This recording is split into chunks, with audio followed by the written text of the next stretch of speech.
Alors bonjour à tous et bienvenue dans cette nouvelle vidéo du blog monsalaireenslip.fr. Aujourd'hui je vais vous parler d'un tool plutôt très intéressant pour l'aide à la rédaction de fiches optimisées pour Google. Le site en question donc c'est seohero.tech. Il a été créé par Walid qui est membre du groupe privé si vous souhaitez lui poser des questions. Et je vous propose de vous faire une petite démonstration en direct pour voir l'intérêt que ça peut avoir quand on cherche à positionner des sites sur Google. Alors, pareil, j'ai pas fait original, j'ai choisi quelque chose qui était relativement à la mode, les end spinners.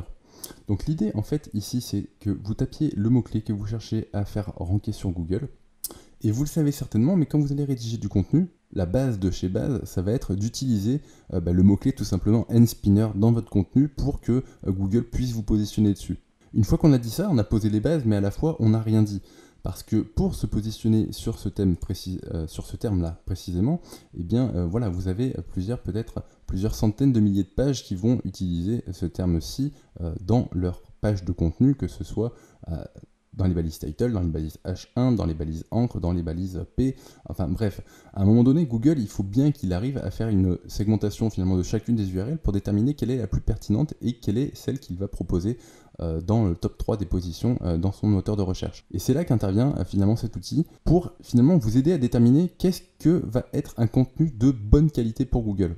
Alors de base, bien sûr, vous allez utiliser end spinner dans votre balise title et certainement dans votre balise H1. Ça, c'est quelque chose qui, à la base, n'est pas très original. Mais ce qui va être intéressant, c'est finalement d'arriver à essayer de comprendre, finalement, d'un point de vue textuel, comment se fait-il que certaines pages sont au-dessus d'autres, alors que les critères sont à peu près remplis par chacune de ces pages-là. Alors, dans les 100 premiers résultats, il me semble, quand on tape end spinner sur Google, vous voyez, là, je l'ai fait.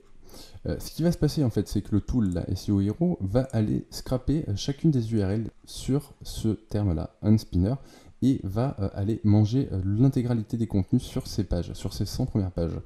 Ensuite, ce qu'il va faire, c'est qu'il va passer l'intégralité de ces contenus à la moulinette, et il va en sortir des choses plutôt très intéressantes. On va se rendre compte très rapidement, ici, le end spinner. Où est-ce qu'il est utilisé au niveau des balises HTML? Vous savez que en fonction d'où vous allez mettre vos mots-clés, eh bien, ça va avoir un poids qui va être variable pour Google. Donc là, on prend le mot-clé end spinner, où est-ce qu'il a été intégré? Alors, vous voyez ici, alors là c'est intéressant, pourquoi? Alors, vous voyez que le premier, finalement, il l'a dans sa balise title, c'est l'URL de Cdiscount, ok, mais le deuxième ne l'a pas, par exemple. C'est plutôt intriguant, donc il doit avoir juste spinner dans sa title, mais voilà, c'est la preuve en tout cas que finalement vous n'avez pas besoin d'avoir forcément l'intégralité de vos mots-clés visés dans la balise title, même si en règle générale c'est plutôt conseillé. On voit ici sans surprise que le 3e, 4e, 5e, 6e, et puis à mon avis la plupart des URL positionnés ici ont bien les mots-clés dans la balise title, mais voilà, c'est intéressant. La plupart vont aussi l'avoir dans la balise H1, vont l'avoir dans une balise H2, beaucoup moins finalement. Et dans les balises P, c'est à peu près évident qu'on va le retrouver quasiment partout. Et non, encore une fois, là, c'est pas forcément le cas. Donc vous voyez qu'en fait, entre les grandes règles, même si il vaut mieux les suivre, c'est prouvé, ça fonctionne, dans les faits, ensuite, Google fait un petit peu ce qu'il veut. Ensuite, voilà, ce qui est intéressant avec ce tool, c'est de se rendre compte finalement de quels sont les mots-clés autour de end spinner qui vont être utilisés pour donner de la consistance au contenu. Ok, vous allez parler de end spinner dans votre title, mais qu'est-ce qui va faire concrètement que Google va juger votre contenu intéressant en dehors de toute la dimension off-site, c'est-à-dire sans parler de linking? Qu'est-ce qui va faire que Google arrive à déterminer que votre contenu va intéresser l'internaute? Ça, c'est plutôt intéressant d'avoir un tableau comme ça sous les yeux parce que ça permet d'évacuer tous les a priori qu'on pourrait avoir sur une thématique. Par exemple, ici, si vous cliquez sur enfant et que vous cliquez sur long train, vous allez vous apercevoir que finalement le end spinner à la base a été créé pour les enfants autistes. Alors c'est quelque chose que j'ai appris en regardant les infos finalement il y a quelques jours de ça. Voilà. Mais ce qui est intéressant, c'est que le tool l'a extrait de lui-même. C'est-à-dire que demain, vous voulez positionner votre site sur Google, c'est une chose. Vous voudriez vendre votre produit sur Facebook, ça peut être une communauté finalement intéressée par votre produit. Tout comme pour les enfants hyperactifs. Enfants en classe, est-ce que ça les aide à se concentrer ou pas? Je sais pas, mais bref, en tout cas, c'est des choses qui ressortent dans les contenus qui ont été scrapés pour Google. On voit que c'est un jouet, on voit qu'il y a certains mots-clés qui ressortent et qui sont plutôt très intéressants à exploiter. La concentration, l'attention, jeunes enfants. Après, vous avez des espèces de faux positifs, mais il faut que vous fassiez le tri. Mais d'un coup d'œil, quand même, vous avez un aperçu global sur tout ce qui entoure un mot-clé et sa thématique, précisément. Si on regarde ici sur Facebook, par curiosité, dans Longtail, là on a strictement rien d'intéressant par contre. Ici, si on regarde dans mode, bah effectivement le handspinner c'est une mode. Après, il est vrai qu'en descendant, en creusant, on ne trouve pas grand chose de très intéressant par rapport à ça, mais toujours est-il que de base, voilà, ça ressort comme étant un mot-clé utilisé relativement souvent, même très souvent, quand sur les pages qui parlent de handspinner. Et donc, si je devais demain rédiger une page que je cherche à positionner sur la handspinner, j'utiliserai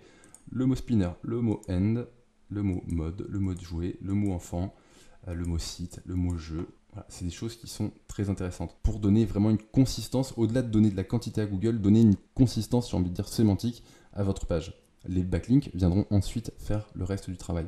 Ensuite, ce qu'il y a de plutôt pas mal ici, c'est que vous pouvez voir dans quel contexte le mot-clé handspinner a été utilisé par ces différents sites. Ok, donc là, ça peut sembler plutôt bidon, mais effectivement, un handspinner, ça tourne.